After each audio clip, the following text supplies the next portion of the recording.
Assalamualaikum warahmatullahi wabarakatuh. Innal hamdalillah nahmaduhu wa nasta'inuhu wa nastaghfiruh wa na'udzu billahi min shururi anfusina wa sayyiati a'malina. May yahdihillahu fala mudilla lahu wa may yudlil fala hadiya lahu. Asyhadu an la ilaha illallah wahdahu la syarika lahu wa asyhadu anna Muhammadan abduhu wa rasuluh alladzi la rasula wa la nabiyya ba'dah. Ya ayyuhalladzina amanu taqullaha haqqa tuqatih wa la tamutunna illa wa antum muslimun. Amma ba'd. Bapak dan Ibu kaum muslimin dan kaum muslimat yang dirahmati oleh Allah Subhanahu wa taala. Alhamdulillah, puji dan syukur senantiasa kita sampaikan pada Allah Subhanahu wa taala.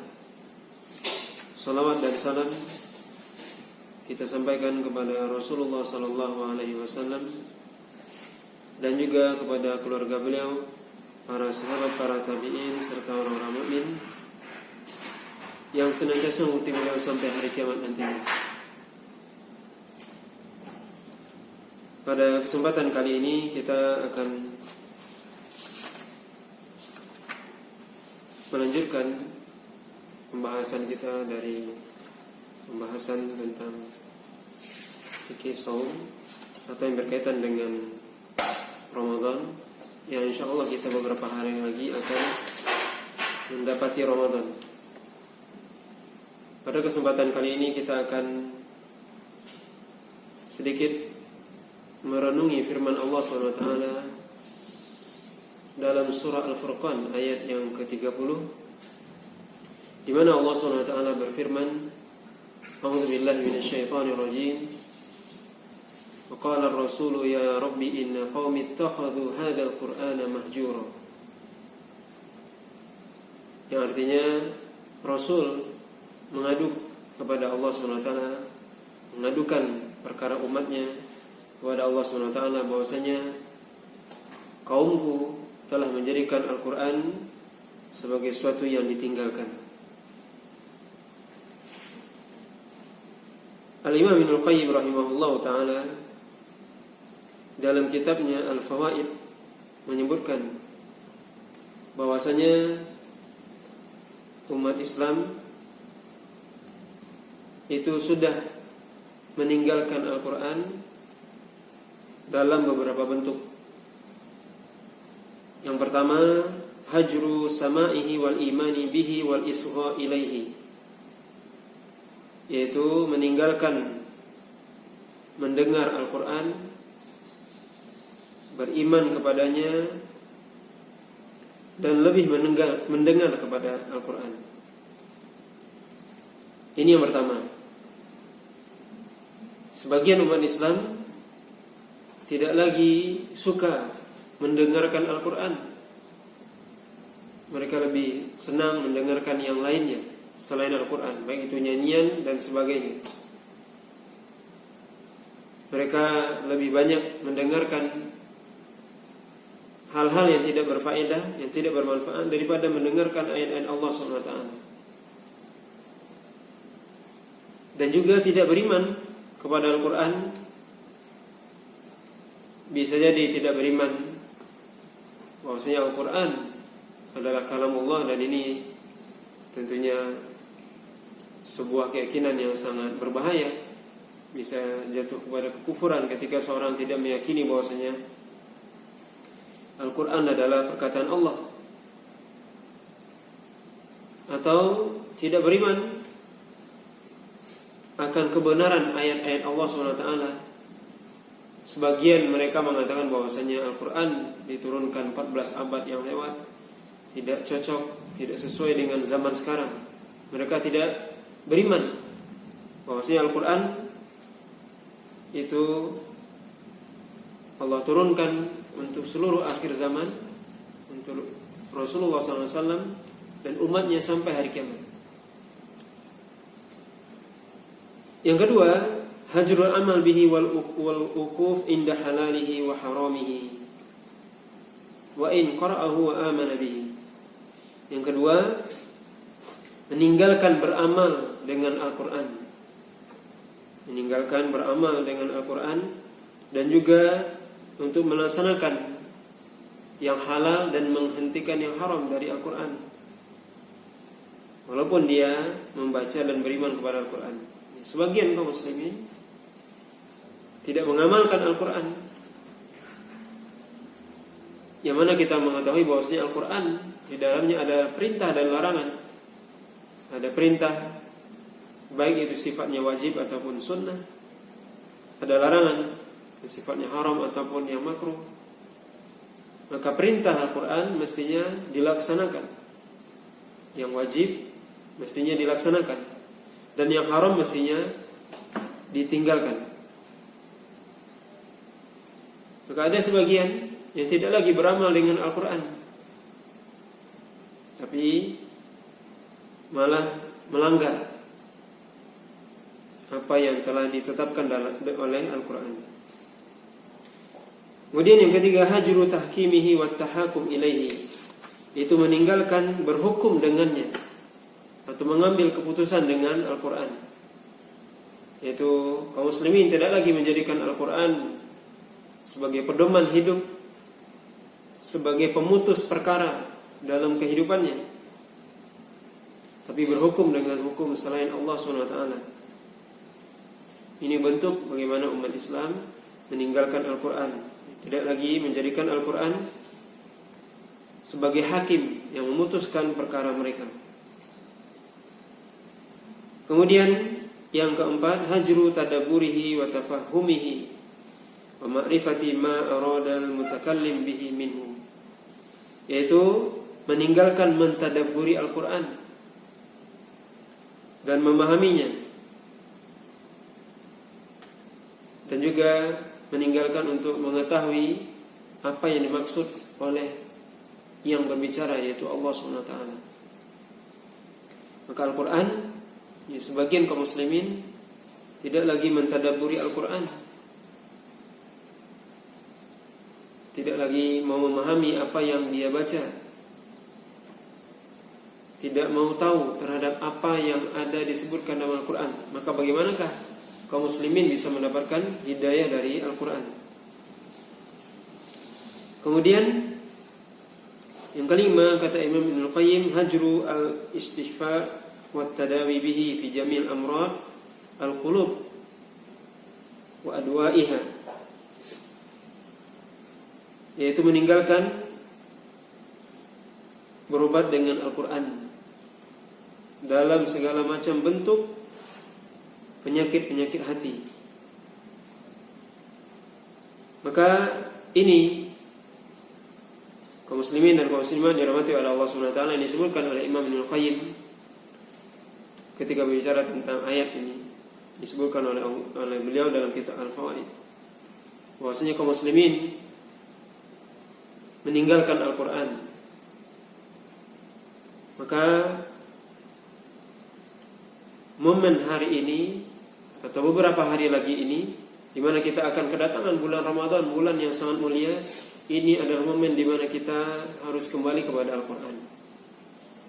Bagaimana kita mempelajari Al-Quran?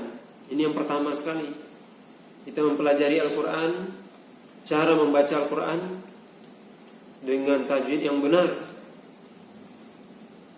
Allah SWT mengatakan, warattilil Qur'ana tartila, dan bacalah Al-Quran secara tartil, yaitu dengan tajwid yang benar, dengan makharijul huruf, sifatul huruf, dan panjang dan pendeknya, gunnah dan sebagainya. Ini mesti dipelajari. Kemudian Nabi SAW mengatakan juga dalam hadis yang diriwayatkan oleh Imam Bukhari, khairukum man ta'allama al-Quran wa 'allamahu, sebaik-baik anda adalah orang yang belajar Al-Quran dan mengajarkannya. Kalau kita ingin menjadi orang yang terbaik, kata Nabi SAW, yaitu hendaknya kita belajar dan mengajarkan Al-Quran. Maka yang pertama, tugas kita hari ini adalah belajar, mempelajari Al-Quran, dengan kita mempelajari makna, mempelajari makharijul huruf, ilmu tajwidnya dengan sebaik-baiknya. Kemudian yang kedua, setelah kita mempelajari, sudah tahu kita bagaimana cara membaca yang benar, maka hendaknya kita juga ya lebih banyak membaca Al-Quran itu sendiri. Ada orang-orang yang dia mahir membaca Al-Quran tapi tidak sering membaca Al-Quran. Maka setelah kita mempelajari Al-Quran, kita baca Al-Quran. Nabi SAW mengatakan, Iqra'ul Quran fa innahu ya'ti yaumal qiyamati syafi'an li ashabihi. Bacalah Al-Quran, karena Al-Quran akan menjadi syafaat bagi orang-orang yang membacanya nanti di akhirat. Nah, hendaknya kita melazimkan atau membiasakan membaca Al-Quran. Ya, terutama kita beberapa hari lagi akan kedatangan bulan Ramadan. Maka hendaknya kita mempelajari, ya, membaca Al-Quran. Kalau kita baca sejarah para ulama terdahulu, bagaimana mereka biasa mengkhatamkan Al-Quran dalam beberapa waktu, misalnya dalam 1 pekan atau 10 hari atau 6 hari. Tapi ketika Ramadan datang, mereka lebih sering menamatkan Al-Quran. Bagaimana sebagian mereka menamatkan Al-Quran 7 hari ataupun 3 hari dan seterusnya. Ya, para ulama ketika datang Ramadan, maka mereka fokus dengan Al-Quran. Makanya Ramadan diidentikan oleh Allah SWT dengan bulan Al-Quran. Allah SWT mengatakan Syahrul Ramadan alladzi unzila fihi Al-Quran. Itu bulan Ramadan yang Allah SWT turunkan di dalamnya Al-Quran. Maka Nabi sendiri, kita bisa baca bahwasanya setiap Ramadan itu Nabi tadarus, ya, dengan Jibril alaihissalam. Itu Nabi SAW. Maka ini hendaknya kita sering membaca Al-Quran, untuk memperbanyak, ya, membaca Al-Quran terutama di bulan Ramadan. Kemudian yang ketiga, setelah kita membaca, tentunya kita memahami apa yang kita baca. Karena perlu kita ketahui, kaum muslimin dan kaum muslimat yang dirahmati oleh Allah SWT, kita belajar tajwid, kita membaca Al-Quran, itu berpahala. Tapi itu semua adalah sarana untuk memahami Al-Quran. Tujuan dari kita mempelajari ilmu tajwid, tujuan dari kita membaca Al-Quran adalah bagaimana kita bisa memahami Al-Quran, kemudian kita amalkan. Ini tujuan dari Allah SWT menurunkan Al-Quran. Makanya Allah SWT mengatakan dalam surah An-Nisa ayat yang ke-82, afala yatadabbaruna Al-Quran walau kana min indi ghairillahi lawajadu fihi ikhtilafan katsiran. Apakah mereka tidak mentadabburi Al-Quran, tidak berusaha memahami Al-Quran? Kalau seandainya Al-Quran itu datang dari selain Allah, sungguh akan ada hal-hal yang kontradiktif yang sangat banyak dalam Al-Quran. Sungguh Al-Quran ini datang dari Allah, adalah kalamullah, perkataan Allah SWT, perkataan yang paling benar. Tidak ada satupun yang saling bertentangan dalam Al-Quran. Kitab yang paling mulia, karena itu adalah perkataan Allah SWT di muka bumi ini, Al-Quran. Maka Allah katakan, afala yatadabbaruna Al-Quran, apakah mereka tidak mentadabburi Al-Quran? Mereka berusaha memahami Al-Quran. Dalam surah Muhammad, Allah SWT mengatakan, afala yatadabbaruna Al-Quran am ala qulubin aqfaluha. Apakah mereka tidak mentadabburi Al-Quran, atau hati-hati mereka sudah terkunci? Ini peringatan dari Allah SWT. Apakah mereka tidak mentadabburi Al-Quran, atau hati mereka terkunci? Maka sungguh berbeda orang yang membaca Al-Quran dengan dia memahami apa yang dia baca, berbeda dengan orang yang hanya membaca tapi tidak paham. Kita bisa melihat bagaimana Rasulullah SAW membaca Al-Quran penuh dengan tadabbur. Para sahabat mereka membaca Al-Quran penuh dengan tadabbur, memahami ayat yang dia baca. Sampai Nabi pernah mengulangi 1 ayat dibaca ketika qiyamul lail. Begitu juga Abdullah bin Mas'ud membaca 1 ayat saja, itu yang diulang-ulang. Maka hendaknya kita meningkatkan kualitas bacaan, tidak hanya sekedar membaca, tapi hendaknya kita berusaha memahami Al-Quran. Karena tujuan dari kita membaca Al-Quran adalah memahami Al-Quran. Sebab kalau hanya kita mahir membaca Al-Quran, terus kita baca Al-Quran, terus kita tidak memahami arti dan maknanya, maka kita tidak akan mendapatkan hidayah atau petunjuk dari Al-Quran. Kita tidak mendapatkan faedah dari Al-Quran. Karena Al-Quran tidak hanya sekedar dibaca, tapi juga dipahami. Bagaimana kita bisa memahami apa yang dibaca, apa maksudnya. Apakah di situ ada perintah yang harus dilakukan? Apakah di situ ada larangan yang harus ditinggalkan, dan seterusnya? Atau ada berita yang harus dibenarkan? Maka kewajiban kita setelah kita mempelajari membaca Al-Quran, cara membaca Al-Quran, kemudian kita harus memahami Al-Quran itu sendiri. Dan sekali lagi, kalau kita membaca Al-Quran dengan penuh tadabbur, dengan penuh pemahaman, maka beda orang yang membaca tanpa memahami ayat yang dia baca dengan orang yang membaca dengan penuh pemahaman. Sangat berbeda. Maka ini juga yang kita bisa lihat dan kita dengar bagaimana para sahabat, para ulama terdahulu, mereka kalau sholat bisa meneteskan air mata. Kenapa? Karena mereka memahami apa yang dia baca. Ketika membaca Al-Quran, ayat-ayat itu diulang kemudian sampai mereka mendapatkan pelajaran. Maka satu ayat yang kita baca dengan penuh pemahaman itu tentunya lebih baik ya, daripada satu halaman tapi tidak kita pahami.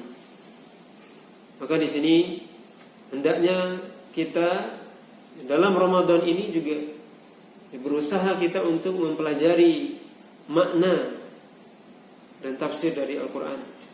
Minimal kita baca terjemahannya. Alhamdulillah, sekarang sudah ada terjemahan Al-Quran, kita baca satu ayat apa terjemahannya, kita pahami. Apalagi kalau kita mau lebih dalam lagi, yaitu kita baca tafsirannya, apa maksudnya. Itu tentunya pelajaran yang bisa kita ambil itu lebih banyak. Dan insya Allah nanti kita dalam Ramadan ini kita akan membawakan kajian kita untuk tafsir ayat-ayat pendek yang mudah-mudahan dengan itu kita bisa memahami apa yang kita baca, ayat-ayat yang sering kita baca. Kaum muslimin dan kaum muslimat dirahmati oleh Allah Subhanahu wa taala, maka memahami Al-Quran, bagaimana kita mentadabburi Al-Quran, apa yang kita baca, itu wajib hukumnya. Sehingga kita bisa mendapatkan pelajaran. Jadi ayat yang kita baca dari apa yang kita ketahui. Dan sekali lagi itu akan menambahkan khusyuk dalam sholat kita, dan menambahkan ilmu dan pengetahuan, dan menambahkan rasa takut kepada Allah. Ini yang paling penting. Ketika seorang baca Al-Quran, dia merasa bahwasanya ini, ketika Allah SWT mengatakan ya ayyuhalladzina amanu, kita sering mendengar atau membaca ayat ini, apakah hadir dalam diri kita bahwasanya itu adalah seolah Allah memanggil kita, wahai orang yang beriman. Seorang yang kalau dia tidak memahami ayat itu, tidak hadir dalam hatinya, tidak hadir dalam benaknya, itu ternyata adalah Allah yang berbicara kepada kita. Sama dengan kita misalnya berbicara dengan teman kita, wahai si fulan misalnya. Tentu kita akan berusaha mendengar, iya ada apa begitu. Begitu juga Allah SWT mengatakan ya ayyuhalladzina amanu. Makanya Abdullah bin Mas'ud mengatakan ketika Anda baca ya ayyuhalladzina amanu misalnya dalam Al-Quran, dan itu banyak dalam Al-Quran, maka Abdullah bin Mas'ud mengatakan far'ilaka sam'ak, dengarkan baik-baik. Fa innahu imma amrun yumtathalu bihi aw nahyun yunha anhu. Atau kama qala radhiyallahu ta'ala. Karena biasanya di setelah ya ayyuhalladzina amanu ada perintah yang harus dikerjakan atau ada larangan yang harus ditinggalkan.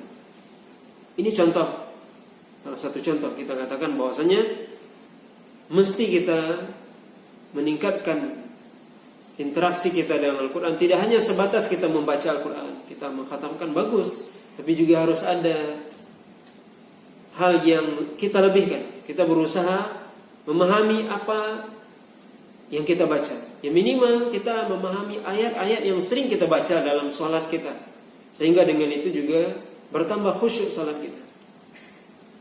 Ini faedah yang sangat penting. Dan kalau kita tidak mulai hari ini atau Ramadan ini, mau kapan lagi?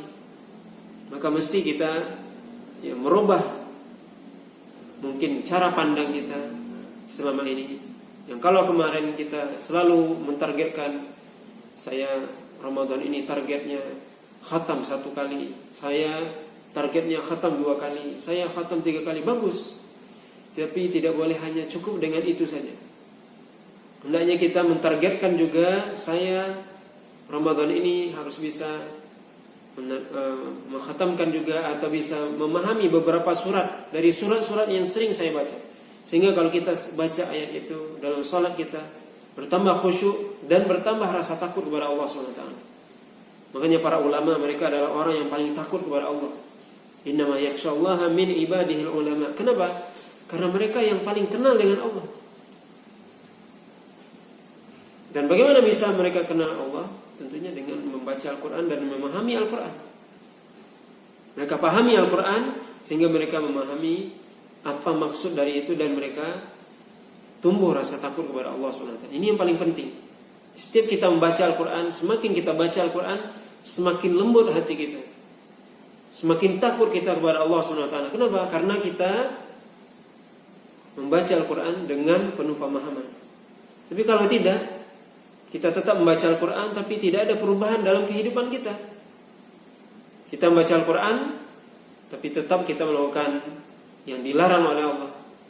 Perintah Allah juga tidak kita lakukan, malah kita lalaikan.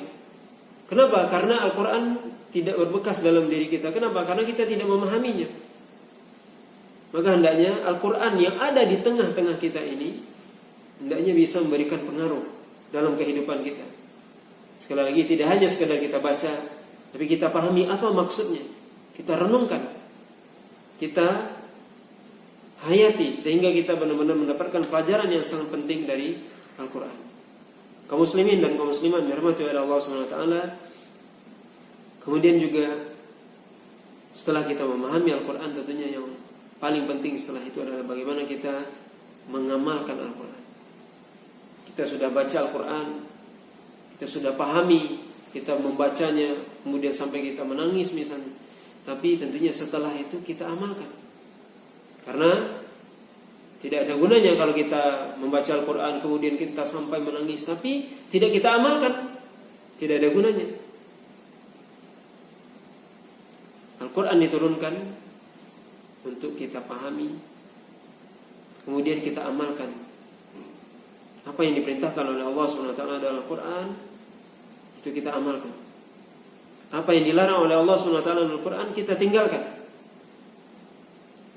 Apa yang ada dalam Al-Quran berupa berita, baik itu berita berupa kisah umat-umat terdahulu, para nabi dan rasul, kita benarkan. Termasuk juga kisah atau berita yang akan datang tentang hari kiamat, surga, neraka dan sebagainya, kita benarkan. Itu Al-Quran.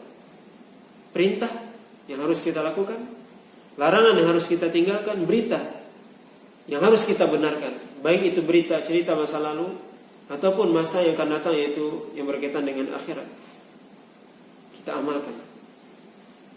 Kita amalkan Al-Quran sehingga kehidupan kita benar-benar kita dalam naungan Al-Quran. Bagaimana kita benar-benar hidup ya dalam Al-Quran.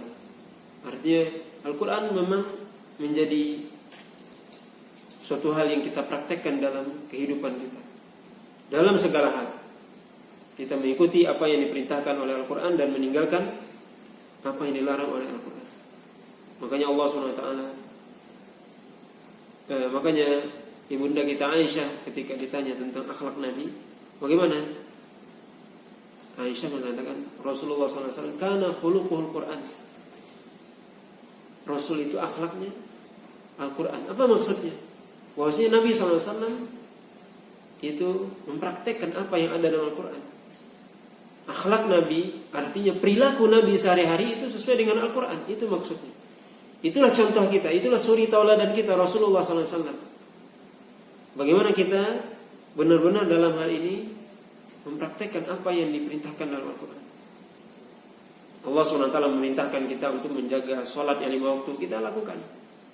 Menunaikan puasa, untuk bersedekah, berinfak, kita lakukan. Allah SWT melarang kita dari perbuatan riba, dari menipu, berdusta dan sebagainya. Ini kita tinggalkan. Ini orang-orang yang bagaimana dia memahami Al-Quran kemudian dia amalkan. Kemudian Bapak dan kaum muslimin dan kaum muslimat dirahmati oleh Allah SWT, setelah kita amalkan tentunya kita juga mendakwahkan Al-Quran. Ini yang paling penting. Maka ini kewajiban kita semua. Kita mempelajari Al-Quran, kita memahami Al-Quran, kita amalkan Al-Quran, kita dakwahkan Al-Quran. Artinya kita dakwahkan kepada seluruh makhluk. Maka kita semua umat Islam berdakwah. Dan dakwah kita adalah mengajak manusia kepada Al-Quran. Bukan mengajak manusia kepada kelompok tertentu, golongan tertentu dan sebagainya. Tidak. Tapi kita mengajak manusia kepada Al-Quran, kepada hadis Nabi SAW. Inilah dakwah Rasul. Bagaimana Rasulullah SAW mengajak manusia kepada Al-Quran, kembali kepada Al-Quran.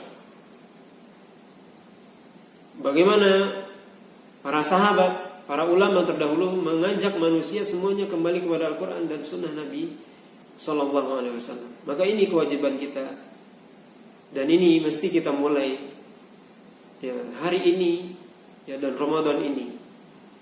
Mudah-mudahan kita semua diberikan oleh Allah SWT kekuatan, hidayah dan taufiknya, sehingga benar-benar pada Ramadan kali ini kita bisa mendapatkan hal-hal yang bermanfaat, hal-hal yang benar-benar menjadi suatu hal yang berbeda dengan Ramadan sebelumnya.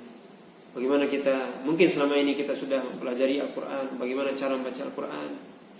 Kita sudah belajar bagaimana panjang pendek ya, ilmu tajwid yang benar sudah kita pelajari. Kita sudah membaca Al-Quran, kita sudah mengkhatam Al-Quran. Tapi mari kita juga Ramadan ini kita berusaha untuk mentadaburi Al-Quran, untuk kita lebih dekat dengan Al-Quran. Tidak hanya sekedar membaca sekali lagi, tapi juga kita berusaha memahami Al-Quran. Satu ayat yang kita baca kemudian kita pahami, itu lebih baik ya, daripada satu halaman yang tidak kita pahami. Maka ini ya sangat penting ya bagi kita, karena satu ayat ini bisa memberikan pelajaran bagi kita, itu akan merubah atau memberikan pengaruh dalam kehidupan kita, sehingga Al-Quran benar-benar bermanfaat bagi kita dan kita mendapatkan hidayah dari Al-Quran. Bapak dan Ibu kaum muslimin dan kaum muslimat dirahmati oleh Allah SWT, ini sedikit yang bisa kita sampaikan pada kesempatan kali ini. Mudah-mudahan nanti kita juga bisa melanjutkan ya, kajian kita insyaallah menjelang berbuka. Nantinya kita akan insyaallah akan membahas tafsir dari Fatihah dan surat-surat pendek atau juz amma. Mudah-mudahan Allah SWT memberikan kita hidayah dan taufiknya, memberikan ilmu yang bermanfaat bagi kita dan juga amal yang soleh. Wallahu ta'ala a'lam.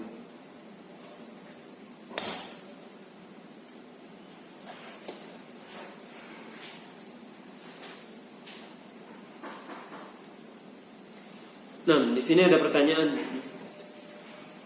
Apakah kiat-kiat agar tetap istiqamah menjaga grafik ibadah selama Ramadan dari awal hingga akhir? Ya, Masya Allah, bagus pertanyaannya. Kita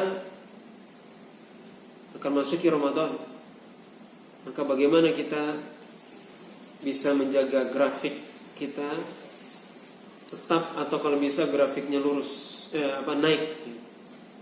Tentunya istiqamah di jalan Allah SWT bukan perkara yang mudah. Allah SWT katakan fastaqim kama umir, yaitu istiqamahlah sebagaimana Anda diperintahkan oleh Allah SWT. Maka istiqamah di jalan Allah SWT ya bukanlah perkara yang ringan, tapi adalah perkara yang berat, yang Rasul SAW pernah berwasiat kepada sahabatnya yang datang untuk istiqamah di jalan Allah SWT. Bagaimana kita bisa istiqamah di jalan Allah SWT? Tentunya pertama yang perlu kita ingat, yang pertama adalah bagaimana kita selalu berdoa kepada Allah agar diberikan keistiqomahan dengan mengatakan ya musarrifal qulub sarrif qulubana ala ta'atik, wahai yang membolak-balikan hati, tetapkanlah hatiku dalam ketaatan kepada Engkau. Maka pertama adalah bagaimana kita istiqamah itu dengan kita berdoa kepada Allah SWT. Kemudian yang kedua, bagaimana kita dalam kita beribadah kepada Allah SWT di bulan Ramadan dan juga yang lainnya, tidak hanya Ramadan tapi juga di luar Ramadan.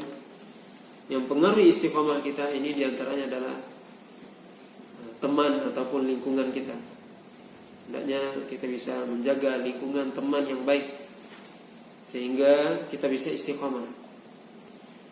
Kemudian juga kalau kita ingin istiqomah di jalan Allah SWT, istiqomah di Ramadan, hendaknya kita dalam beribadah itu perlu tahapan. Tahapan maksudnya adalah bagaimana kita membuat target-target, tapi target-target yang sifatnya adalah yang bisa kita capai, tidak muluk-muluk. Karena ibadah itu bukan hanya didasari dengan semangat saja, tapi juga dengan ilmu dan juga tahapan. Sebab kalau kita hanya sekedar semangat, seperti fenomena yang kita lihat ya sering, biasanya Ramadan, di awal Ramadan itu masjid penuh. Tapi kalau sudah misalnya 5, 6, 7 malam setelah berlalu, itu safnya ada kemajuan katanya. Ini kenapa? Berkurang jemaah atau yang tadinya di awal Ramadan baca satu malam pertama 1 juz, besoknya enggak lagi, tidak kuat lagi. Ini namanya kenapa? Tidak tadarruj atau tidak bertahap dalam membuat sebuah target. Jadi kalau kita ingin buat target dalam ibadah, nggak usah muluk-muluk, sesuai dengan kemampuan kita yang mungkin.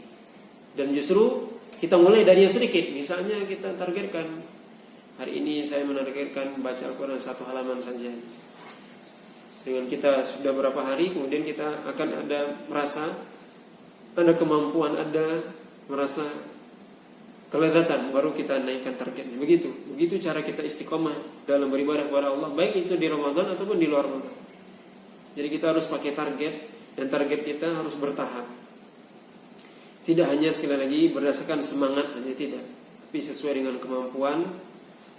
Dan dengan itu sekali lagi seperti tadi kita sebutkan, kita berusaha untuk memahami apa yang kita baca. Mari kita misalnya baca Al-Quran, kita berusaha untuk membaca tafsir, sehingga dengan itu akan terasa kerinduan untuk kembali membuka Al-Quran. Ini maksudnya apa? Ini maksudnya apa? Surat ini maksudnya apa? Dan seterusnya. Sehingga ini yang paling penting. Ya, terutama di zaman kita sekarang ya, godaan kita sangat berat ya, yaitu ya HP ini. Ya, banyak kita kadang habis waktu kita untuk hal-hal yang seperti ini. Maka hendaknya kita berusaha untuk meninggalkan itu. Ya, kita harus bisa membatasi diri. Kita harus bisa mengatur dunia. Kita harus bisa mengatur HP kita, bukan kita yang diatur oleh HP. Kapan saya bisa melihat ya, jam berapa? Ada waktunya. Jangan seharian dari pagi sampai malam. Apalagi di bulan Ramadan habis. Ini kita hati-hati. Jangan sampai HP ini mencuri waktu kita. Sehingga apa? Kita sibuk dengan HP ini sehingga lupa baca Al-Quran atau kurang kita baca Al-Quran, dan kita akan menjadi orang yang merugi. Sebagaimana hadis yang kita sebutkan pada pertemuan yang lalu, bahwasanya orang yang dia mendapati Ramadan kemudian dia tidak diampuni dosanya, maka dia akan termasuk orang yang merugi. Maka hendaknya kita benar-benar ya, Ramadan ini mesti lebih baik daripada Ramadan sebelumnya. Kita harus tingkatkan ibadah kita, dan mudah-mudahan kita semua diberikan hidayah dan taufik oleh Allah SWT, dan mudah-mudahan kita semua diberkahi oleh Allah SWT, dan mudah-mudahan Ramadan kita ini lebih baik daripada Ramadan sebelumnya. Wallahu ta'ala alam. Ini bisa kita sampaikan, mudah-mudahan bermanfaat. Subhanallahi wa bihamdika, asyhadu an la ilaha illa anta, astaghfiruka wa atubu ilaik. Wassallallahu ala nabiyyina Muhammadin wa ala alihi washabbihi wasallam. Wassalamualaikum warahmatullahi wabarakatuh.